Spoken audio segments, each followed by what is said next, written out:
Alors, il me paraît important d'insister sur le rôle du député. Pourquoi? Parce qu'il y a une méconnaissance du public. Et notre rôle à nous, justement, c'est de leur donner les éléments de fond qui leur permettent de faire une bonne appréciation des éléments et une bonne appréciation de la candidature de telle ou telle personne qui veut être députée. En effet, qu'est-ce qu'un député?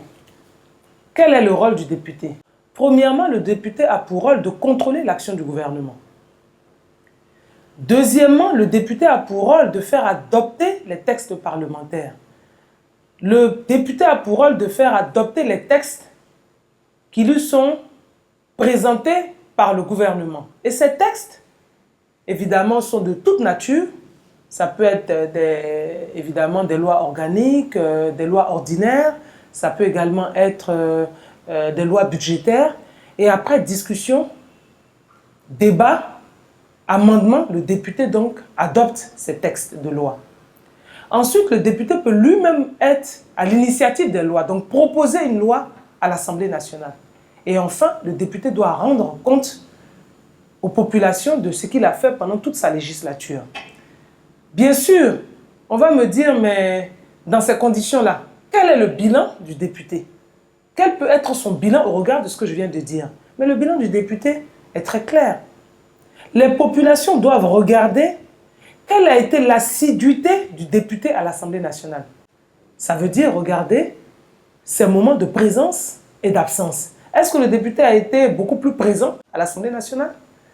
Est-ce que ce député-là, lorsqu'il a été à l'Assemblée nationale, a fait des propositions, a fait des amendements? Est-ce que ce député lui-même, il a proposé une loi? Est-ce que ce député a contrôlé l'action du gouvernement? Est-ce qu'enfin ce député a rendu compte de tout ce travail aux populations? Donc c'est comme ça qu'on peut regarder effectivement quel a été le bilan du député. C'est comme ça qu'on peut voir le bilan du député et décider si oui ou non, si c'est un député qui se représente, est-ce que ce député-là a été à la hauteur de la mission pour laquelle il a été élu? Donc il est important que je le dise, parce que c'est vrai que je suis candidate à l'élection législative de 2016.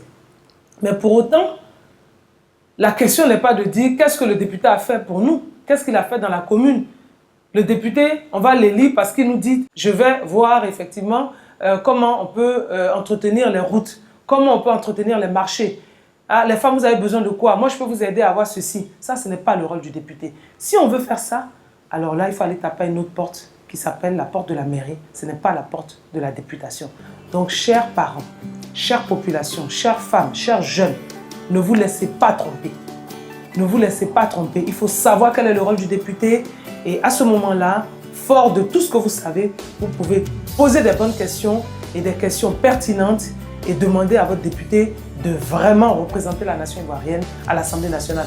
Quand vous regardez tout ça, tous ces éléments, quand vous vous dites qu'un député n'est pas capable de le faire, à ce moment-là, ne lui donnez pas votre vote.